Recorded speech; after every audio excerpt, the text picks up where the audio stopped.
habeen wanaagsan daawadayaal ku soo dhawaada caawiya caalamka waxaan ahay Cabdiraxmaan Bidhaan wararka waxa ugu waaweyn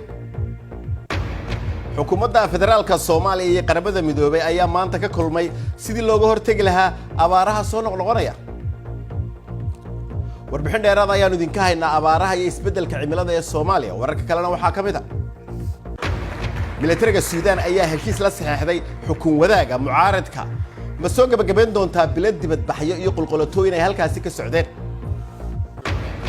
tallaabo aan hore loo arag ayaa golaha wakiilada ee Mareykanka ku cambaareeyeen cunsuriyadda madaxweyne Trump ku weeraray 4 haween oo ka tirsan baarlamaanka Mareykanka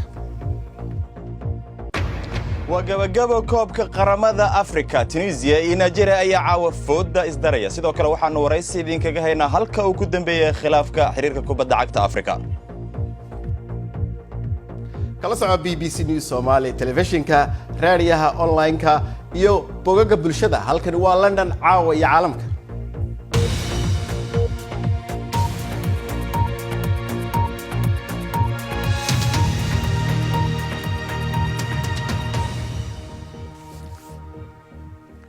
aynu ku bilownay magaalada Muqdisho waxa maanta ka dhacay kulan shirkan ayaa imanaya iyadoo qaramada midoobay ay bishan ka digeen in barakaca Soomaaliya ay ku keenayso abaarta iyo isbeddelka cimiladu in ka badan 7,000 oo qof ayaa bishii la soo dhaafay oo kaliya barakacay hadii aynu eegno waxa aynu arkaynaa in roobabkii oo yaraaday ay keeneen in xaaladda abaaruhu ay ka sii darto qaybo badan oo kamid ah Soomaaliya oo ay 5.4 milyan oo qof ay qarka u saaran yihiin inay cunto yaraan soo waajahdo waxa kale oo arkaynaa hadii aynu dib u eegno muuqaaladan in ayaduna jirto in dalka wax soo saarkiisii ay 50% sidoo kale ay abaartu qabsatay oo ay ku qasabtay inuu hoos u dhaco in ka badan iyadana 49,000 oo qof ayaa iyaduna leeyahay bishan oo kaliya in marka la gaaray la sanadka bilowgiisii dadkaasi waxay u soo barakaceen magaalooyinka iyagoo raadsanaya biyo iyo cunto gargaar iyo waliba shaqo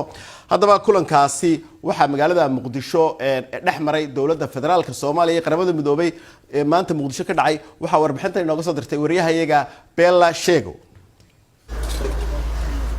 maano aadan cali waa hooyo haysata 7 caruura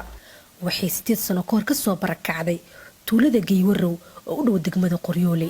waxay hore ugu nooleed 2 xiro ka hor inta aysan soo degin halkan sanad iyo bar ka hor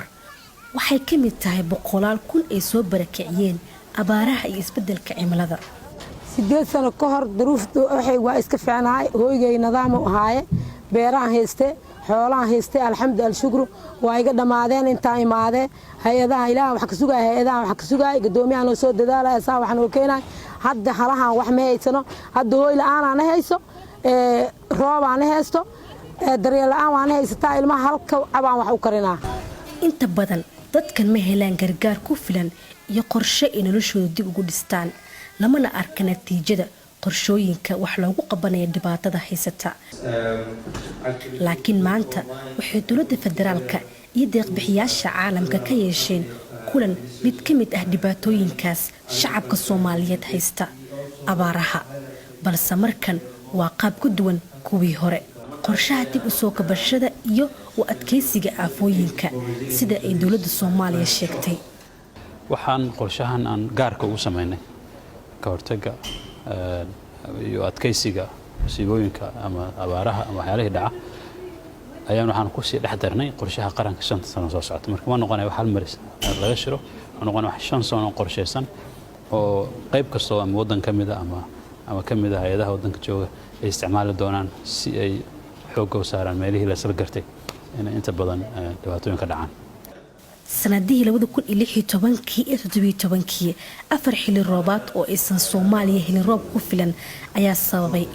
in ka badan kala bar bulshada ay u baahdeen gargaar laakiinse dhibaatada kuma koobna abaaraha oo kaliya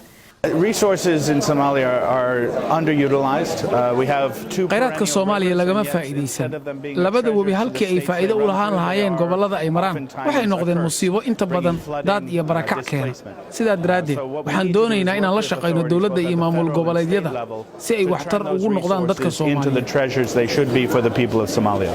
abaaraha fatahaadaha iyo dagaalada ku soo noqnoqday dalka ayaa ku kalifay dad fara badan inay u soo barakacaan magaalooyinka waaweyn xeradan oo ku taala duleedka magaalada muqdisho waa mid ka mid ah goobaha ay u soo barakaceen dadka ay saamaynta ku yeesheen masiibooyinkaasi. xeradan waxay muqdisho u jirtaa ku dhawaad 10 kiiloomitir. dadka ku nool waxay ku jiraan xaalad bini'aadanimo oo aad u hooseysa iyadoo xilligan muqdisho iyo hareeraheeda ay ka da'ayaan roobabka xagaayada. dowladda ayaa qorshahan ku doonaysa sidii looga hortagi lahaa abaaraha looguna adkeysan lahaa, balse dadka halkan ku nool waxay u baahan yihiin gargaar degdeg ah. Bella Sheego, BBC Muqdisho. heshiis la rabo lagu doonayo lagu soo gabagabeeyo rabshado soconaya bilo ayaa ciidamada Suudaan iyo hogaamiyaasha mudaharaadyada iyo kooxaha mucaaradku ay wada saxeexeen. madaxweynihii hore ee dalkaasi Umar Xasan al-Bashir ayaa xilka laga qaaday bishii Abriil kadib bilo ay halkaas ka soconayeen dibadbaxyo rabshado wata. Qaalib Xasan Baaruud ayaa inoo eegaya. wax la dhowraba waa heshiis iyo Suudaan oo tallaabo u qaaday dhanka xukun rayid ah. dokumentiyadani waxay qeexayaan sida ciidamada iyo mucaaradku ay awoodda u wadaagi doonaan 3 sano ee kumeelgaarka ah. dhanka ciidamada waxaa u saxeexay General Maxamed Xamdaan Dagalow Xameyti waa hogaamiyaha guutooyinka ciidamada degdega ah, waxaana lagu eedeeyay inay si axmaqnimo ah u kala direen dibadbaxayaasha. heshiiskan waa midhaha dadaalkii iyo dhabar adeegii dadka Suudaan ay muddo dheer sugayeen si ay u helaan xorriyad, nabad iyo cadaalad. waa cadaaladii ay dibadbaxayaashu doonayeen. ciidamada Xameyti ayaa weeraray xerooyinka dibadbaxayaasha. boqolaal qof ayaa ku dhintay. ciidamadu waxay tirakoobka dhimashada ku qiyaaseen 60 qof oo keliya. waa dhiig badan oo u daatay dimuqraadiyadda. laakiin jenaraaladu waxay doonayaan xasanad ay kaga gaashaantaan dembiyada. waana sababta ay uga cagajiidayaan heshiis kama dambays ah. bannaanbaxyo bila soconayay ayaa xukunka lagaga riday Umar al-Bashir. hadafku waxa uu ahaa in awoodda gacanta loo geliyo dad rayid ah. hase yeeshee maanta taageerayaasha mucaaradku waxay oggolaadeen nidaam isku dhaf ah, laakiin waxay rajaynayaan in ciidamadu ay awoodda wareejin doonaan xilliga kala guurka kadib. bal markan aynu eegno qodobada kale ee wararka caawa ku jira. London waxaa maanta ka dhacay banaanbax ay isugu soo baxeen Soomaali dalbanayay in cadaalad loo helo gabadh dhawaan meydkeeda laga helay webi ku yaala degmada Bury ee Manchester. dadka isku soo baxay oo socod ku maray wasaaradda waxbarashada, guriga baarlamaanka iyo xafiiska ra'iisul wasaaraha ayaa dalbanayay in baaritaan dheer lagu sameeyo qaabka ay u dhimatay Shukri Yaxya Cabdi oo 12 jir ahayd. booliska Manchester ayaa sheegay inaanay jirin tuhun ku aadan dhimashadeedu. hay'adda caafimaadka adduunka ee WHO ayaa xaqiijisay in xaalado cusub oo Ebola lagu arkay Uganda. warkan ayaa soo baxay iyadoo ay kulmayaan hay'addu oo ay rabaan inay ku dhawaaqaan xaalad degdeg ah oo caafimaad oo ka dhacay dalkaasi Jamhuuriyadda Dimuqraadiga ee Congo. in ka badan 1600 oo qof ayaa u dhintay Ebola halkaasi ka dilaacay. waxaa la sameeyay cilmi baadhis lagu sameeyay agabka fayadhowrka haweenka, waxaana la isku raacay in koobabka caadada qabta ay fayo qabaan oo la isticmaali karo. waxaana sheegeen inay qiimo jaban ugu fadhiyaan dadka aan awoodeynin agabyada kale, iyadoo isla markaana ka hortagaya caabuqa. koobabkan caadada ayaa dib loo isticmaali karaa. murankii Twitterka cunsuriyadda ahaa uma muuqdo inuu soo damayo. Donald Trump mar kale ayuu hawshiisa iska sii watay dhinaca Twitterka, isagoo ku tilmaamay 4 gabdhood ee uu marka horeba sheegay inay shaqo waali ah wadaan oo ay yihiin motorro u socda buu yiri dhinaca bidixda siyaasadda,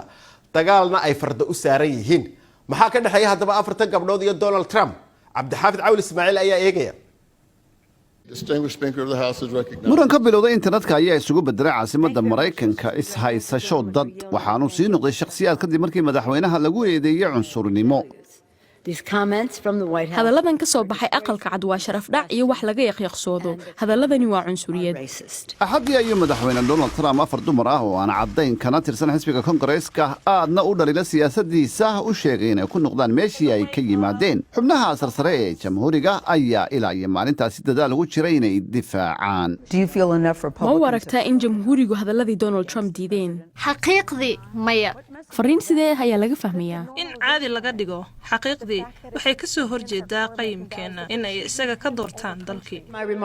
jamhuurigu waxay isku dayeen inay eedda cunsurinimada ee nancy pelosi ay miiska ka tuuraan ma dalban karaa in hadaladeeda doodda laga saaro codsi dalab ah ayaan samaynayaa hadallada ay xildhibaanadu ku hadashay maaha hadallo baarlamaan waxaannu codsanaynaa in doodda laga saaro gebi ahaanba aqalku waxa uu codeeyey eeddeedii in laga hadlo xubnuhuna waxa ay saf u galeen inay ka hadlaan aragtidooda ku aadan cunsuriyadda waan aqaanaa cunsuriyad markaan arko waan aqaanaa cunsuriyad marka aan dareemo halka ugu sarraysa dowladda meel ugama bannaana cunsuriyad 4 xubnood oo aqalkan ka tirsan in lagu yidhaahdo laabta adigoo u sababaynaya meesha aad u qaadatay in ay ka yimaadeen waa cunsurinimo cunsuriyad ayaa ka soo baxaysa aqalka cad marka ay dadku kugu yidhaahdaan ku noqo halkii aad ka timid taasi waa cay cunsuriyada maaha markii ugu horreysay ee aan maqlo guryo noqo laakiin waa markii ugu horreysay aan ka maqlo aqalka cad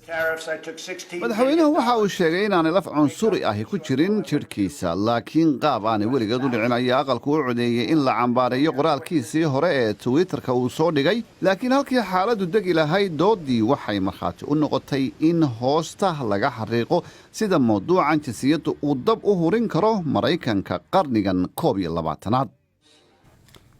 weli waxaa inoo soo socda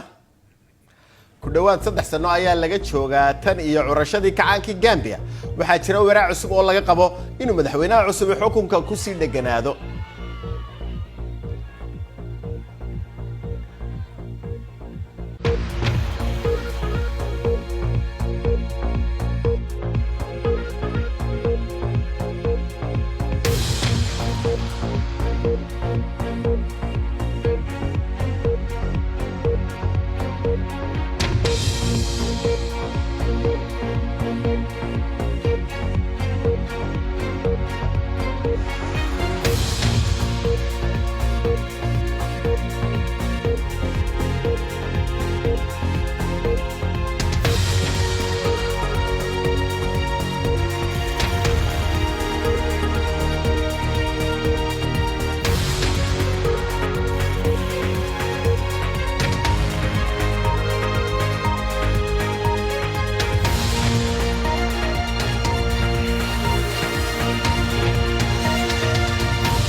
soo dhawaada daawadayaal waxaa weli daawanaysaan caawiya caalamka waxaan ahay cabdiraxmaan bidhaan balaadin xusuusiyo qodobada caawa wararka ugu waaweynaa xukuumadda federaalka Soomaaliya iyo qaramada midoobay ayaa maanta ka kulmay sidii looga hortagi lahaa abaaraha soo noqnoqonaya ee Soomaaliya militariga Suudaanna waxay heshiis la saxeexdeen mucaaradka heshiiskaas oo xukunka lagu wadaagayo 2016 dadka reer Gambia waxay dunida tusiyeen awoodda dimuqraadiyadda markii ay cod xukunka kaga tuureen madaxweyne Yaxya Jaamac haddaba waxaa jira walaac laga qabo in madaxweynaha cusub Adamu Barrow inuu isna halkii ka sii wado xukun jacaylka oo xukunka xejisto wuxuu BBC-da u sheegay inaanu qadarin doonin heshiiskii xukunka uu kaga degay 3 sanadood kadib isagoo ka fiirsanaya buri inuu u tartamo doorashada soo socota aadan maxamed saalimiin ayaa inoo haya sanadkii 2016 wax aan suurtagal ahayn ayaa ka dhacay Gambia samaynta olole mudaharaad ee kooxaha mayalka adag ficil toos ah iyo kacaan muusig ayay Gambia kor ugu soo kacday waxa ay eryeen madaxweynihii awoodda badnaa Yaxya Jaamac qof cusubna waa ay ku bedeleen madaxweynaha la doortay Adama Barrow waa markii ugu horeysay ee hogaamiye mucaarad ah oo doorasho ku guuleysto taasi waa markii ugu horeysay ee ay ka dhacdo dalkan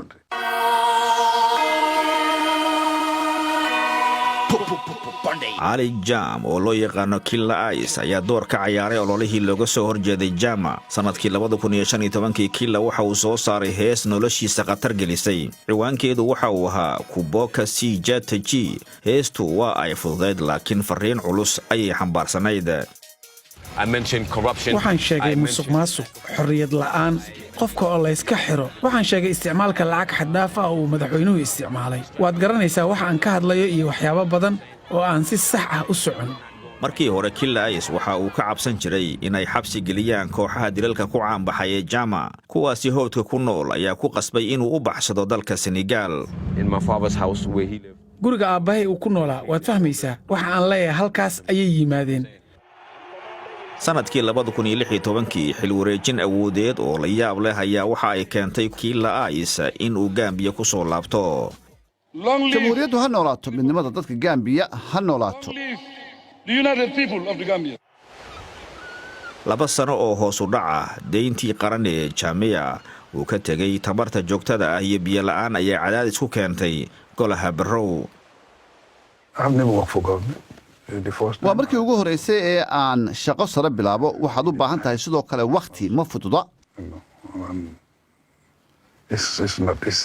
inkasta uu Barrow ka taqalusay qaar ka mid ah dadkii daacadda u ahaa Jama qaar badan ayaa waxay ka cabsanayaan joogitaanka kuwa kale ee xoogaga ammaanka ka tirsan inay keeni karaan sii socoshada dhaqanka cadaadiska ah ee booliisku ay samaynayaan 18 Juun sanadkii la soo dhaafay 50 kiiloomitir meel ka baxsan caasimadda Gambia jahwareer ayaa ka dhashay markii boolisku ay isku dhaceen mudaharadayaal maxalli ah oo ka soo horjeeday dhisme ceel oo laga dhisayay magaalada Farababanta fikirkii hore marka aad aragto mudaharaad waxa ugu horeeya oo maskaxdaadu ka fakarto waa inaad tiraa maxaa dhacay dadka ka niyad jabay madaxweynaha cusub mid ka mid ayaa ku diidan in Barrow uu jabiyay ballantii hore ee ahayd in 3 sano uu awood haynayo laakiin haatan uu isbedelay 3 sano waxa ay ahayd heshiis afka ah laakiin xaqiiqdii suurtagal ma aha waxa taalay waa in aan hawl qabanaa waan dareensanahay taas inaan 5 sano ku qaban karno laakiin 3 sano suurtagal maaha Barrow sidoo kale waxa uu go'aansaday inaanu doorasho kale u istaagin haatan si kastaba ha ahaatee mowqifkiisu waxa uu muuqdaa mid aan caddayn aniga waxay ila tahay inaan u baahannahay doorashooyin sanadka 2021 taasi dadka reer Gambia ayay u taal tan kaliya ee madaxweynaha laga heli karo waa in dadka reer Gambia ay ku codeeyaan ololayaasha sida Killa Ice ayaa qaba niyadjabka Barrow in laga yaabo inuu bilow u yahay olole isbedel oo guud oo mar labaad dhaca waqtiga ayuunbaa sheegi kara haddii Adama Barrow si wanaagsan uga soo baxo balantiisii ahayd inuu xoojinayo dimuqraadiyadda laakiin xamaasadda xorriyadda hadalka ee ka dhigtay hormuudka mucaaradka ayaa haatan ku haysa awoodda bal imkana xagga ciyaaraha ayaan u yara leexanayaa tartanka qaramada Afrika ayaa ka soconaya dalka Masar wariyaha BBC-da Maxamed Xaraare ayaa xafiiskayga Qaahiro toos ugu jira Xaraare maxaa ugu dambeeyay caawa ciyaarihii kama dambaysta qaar ka mid ayaa la ciyaaraya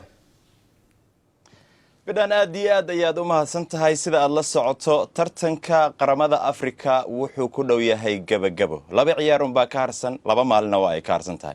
caawa waxaa garoonka Al-Salaam ku wada ciyaaraya bidhaano ciyaar dhexmari doonta Tunisia iyo Nigeria ciyaartaasi waxaa lagu tilmaamay in ay tahay ciyaar kama dambaysa oo kale bidhaan markii la eego awoodda ay kooxahani leeyihiin iyo sidoo kale kooxahani xiisaha ciyaartaasi loo qabo labada kooxba waxaa laga soo badiyay axadii tagtay oo midna Senegal baa ka soo badisay midna Algeria ayaa ka soo badisay bidhaano kooxda Tunisia inta ay ciyaartan ciyaaraysa ama tartankani socday sanadkan 2019 ciyaarta ay Senegal ka soo badisay halka iyo eberka looga soo badiyay maahane ciyaar kale lagama badin inta kale ama bareejo ay galayeen ama waa ay badinayeen sidoo kale inta bidhaan waxa xusid mudan laakiin in Tunisia ay hal jeer oo kaliya taariikhda tartankan kubadda cagta ee qaramada Afrika africa mar un kaliya in ay badisay ciyaar dhacaysay kaalinta saddexaad ee tartankani ciyaartaasina bidhano waxa ay ka badisay xulka Uganda sanadkii 1962 dhanka kale kooxda ay caawa is arkayaan xulka ay is eegayaan labada koox ee baratamaya bidhano waxa lagu wada magacaaba gorgor midna waxa lagu magacaaba Catherine Eagles midna waxa lagu magacaaba Super Eagle waa laba eagle ama laba gorgor oo caawa baratamaya garoonka Al-Salaam ee magaalada Qaahire isku arki doona Nigeria dhankeeda iyadoo ciyaartan sanadkan 2019 inta ay ciyaareysay laba jeer ayaa laga soo badiyay inkastoo markii dambe dad badan ay qiyaasayeen Nigeria ay awood ay soo karar qaadanayso oo xitaa laga yaabo inay tartanka meel dheer ama gabagabada ciyaarta ay soo gaari doonto laakiin Nigeria taariikhda tartanka inta ay ku jirtay 7 jeer ayay kaalinta 7aad ay ku badisay marka haddii taariikhdooda la eego Tunisia hal jeer oo kaliya ayay kaalinta saddexaad ku badisay halka Nigeria ay 7 jeer ku badisay Nigeria waxay u muuqataa koox taqaana sida loo ciyaaro kaalinta saddexaad marka la ciyaarayo labadan kooxoodba bidhano waxa caawa u muuqda ama ay labadooduba eegayaan in ay qaataan ama qoortooda la suro bilad in la suro ayay eegayaan labadooda haddii kii laga badiyana wuxuu bidhano raaci doonaa 20kii xul oo kale hore uga caraabay tartankan iyagoo calaacal maran bidhan waan gartay labada gorgor caawa ayaynu daawan doonaa ka badiya waad ogtahay maanta kulan baa dhacay xidhiidhka kubadda cagta Afrika baryahanna waad ogeed buuq baa iska jiray maxaad nooga sheegi karaysaa kulanka xidhiidhka Maxamedow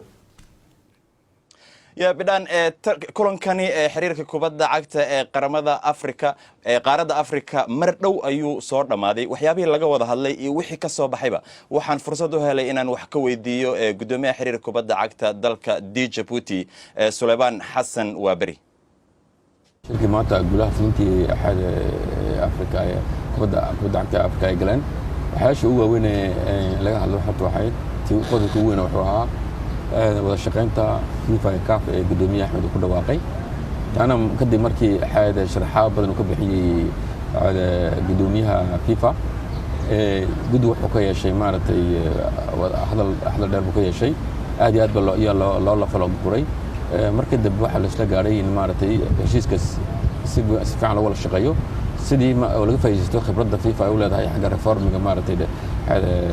xidhiidhada سأقول فيفا حسام مرتي هذا كان كسر حب حسام مرتي كدي في الرفورم هذا كدب أي ودلت في عن صداري من مدوجي كجري إن فيفا لو ريجيس حرير كبد عقد أفريقيا ما لقى وضع معه أطلع حوين ضد بدن بعد تاسيا يا أحمد كيري أرتو كافورتو حبي منبر كما فيفا ولا نضح برنامج أفريقيا استاتيس وحس كلا ده ما تي هذا ممبر كيس هذا أي دتك ما ممبر كو أي فوتين بس كلا ده جود بفيلم بس كلا ده هي أديس كلا ده كل كفيفا كوبريش كيجو وحنا لا شقنا سو وحسوا بدي جدونان جود فلوتي مارتي حركة بدي عقد أفريقيا أيك أي أبا سعنا يا أبا كودي دونا أبا كودر دونا دولار ده كل واحد بعطانه ومارك واحد وحكودوا لها شركة ما تروح خصها بحي وقد بدأ كملها وحن كورني تيوب كقيب قاليا هذا أفكونكا دمركا وكل سديد هالبيتهم ما كدقني أفكونكا أندر 17 كل سديد بهالبيتهم ما كدقني أفكونكا أندر 20 كا ما تسديد بهالبيتهم ما كدقني سيدان أنا هذا أنا أروح مرنو كبده هذا هوينك يوكو يداليا ده يجدو فلنتو أريتو قارين تابع كمية هذا كل واحد بدانو قدوميها حريرك كوبدا عكتا دي جيبوتي أيها كاسو يقول مانتا هوتيل كماريو دي مقالة القاهرة إيش إنه وحيابة بدن بدليان إسكونا أفكرتين وحيابه مانتا يقول هاللين كلن كاسي وحانو بدانو إمن كأيجينا ومالنت الجمعة عيارتك كمدن بيستا الجيريا إيه السنغال بدان واد ما تصنتها حرارة عيارتاس آد بلوود السوقية محمد عبد حرارة وتوس وجري خط كمقالة القاهرة أيو كاسيها ugu dambeyntiina caawa waxaan idinkaga tagayaa laba shibrood oo ah nooca loo yaqaan penguinka oo waliba midabkooda buluuga yahay ayaa la arkay iyagoo isku qarinaya dukaan suushida waa cunto Japanese laga cuno ku yaala caasimadda New Zealand Wellington ninkii isagu makhaayadaasi lahaa ayaa isagu booliska ugu yeeray shimbirahan aan duulin ee kitchenkiisa dhex joogay booliskuna waxay sheegeen in mid kamida shimbirahaasi ay hore u arkeen oo ay hore u badbaadiyeen marka waxaad moodaa inay laftigoodu yihiin qaar qalqaaliyaba.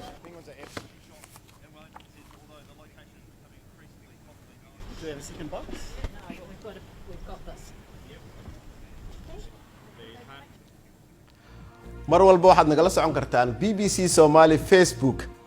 fadlan raadi BBC News Somali halkaas oo aad ka heli doonto muuqaallo falanqa dheeraad ah iyo wararka ugu waaweyn. si aad u hesho wararkii ugu dambeeyay Soomaaliya iyo caalamka nagala soco BBC Somali Twitter iyo Instagram. waxaan idin leeyahay sidaas iyo nabadgelyo.